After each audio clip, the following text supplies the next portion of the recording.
Hey guys, Captain Mike Whiskey Whittaker coming at you tonight with the whiskey. We have a head-to-head Angel's Envy Bourbon finished in port barrels versus High West American Prairie Bourbon finished in port barrels. I had the Angel's Envy rye last week, which is finished in a rum barrel. And so I ran right out after tasting that and got the Angel's Envy Bourbon. And this totally reminded me of the American Prairie Bourbon. So I thought doing a head-to-head would be pretty cool. So let's talk about the specs and stats first, and then we'll talk about my thoughts on the nose and the palate of the whiskeys. Angel's Envy, it's a straight bourbon, non-age stated, 86.6 proof, 72% corn, 18% rye, and 10% malted barley. I paid $45.99 for this bottle, and it says it's aged up to 6 months in port barrels.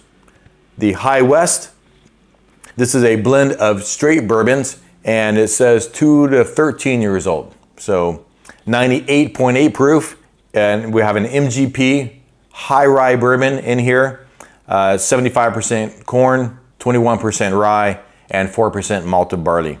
And then we also have a low rye, super high corn bourbon from some undisclosed source for legal reasons.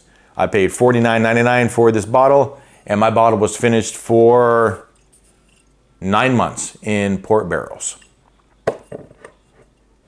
And I have been through a couple bottles of these American Prairie Bourbons finished in port barrels, and I've only had a couple few pours of the Angel's Envy.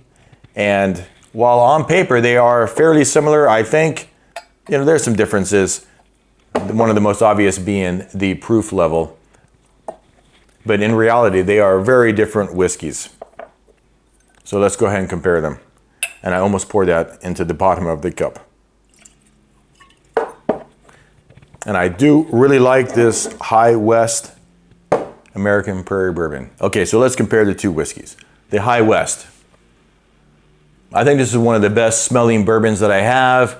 I love that sweet port note. When we started drinking whiskey and alcohol a few years ago, one of the first things we drank was port wine. Why? Because it's so yummy, but then we stopped because it was just so rich and calorie laden, but it was still a great wine to drink, and I love those notes in this High West.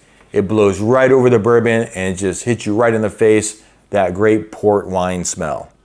Red and fruity. I could just about smell this all night long. I do get less port on the palate initially, some of that rye spice and some other sweetness, and then on the finish is when, to me, the port really rolls through on the palate. Generally, it's a medium finish, not super long, but I really like this High West. Okay, now let's do the Angel's Envy. It's such a different nose, and I don't know if it's less finishing time. I almost don't get any port at all. First of all, it's just a lighter scent, and then it's just a general sweetness. Not really any port at all.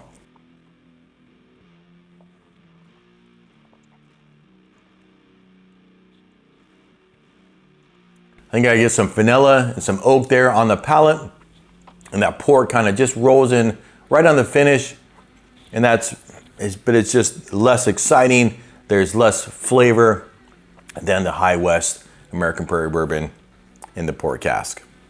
I would say the Angel's Envy has a less pleasant nose and taste. It's not bad bourbon. I would be happy to drink it at any time, but the High West just has more of that flavor rolling through. And a little more exciting, maybe because it's got the higher proof in it and the longer finishing time in the barrels. Guys, to me, it's no contest. High West port finished over the Angel's Envy port finished all day long. I'll be happy to get to the bottom of this Angel's Envy bottle, but I don't think I'll be buying another one. And I already have on the shelf another bottle of this one. I always want to keep 2 bottles of this at my house at all time. So I think it's simply a better whiskey between the two. So, okay, my friends, I hope you are reading something great and drinking something great. Turn the pages, my friends, and stay thirsty. Cheers.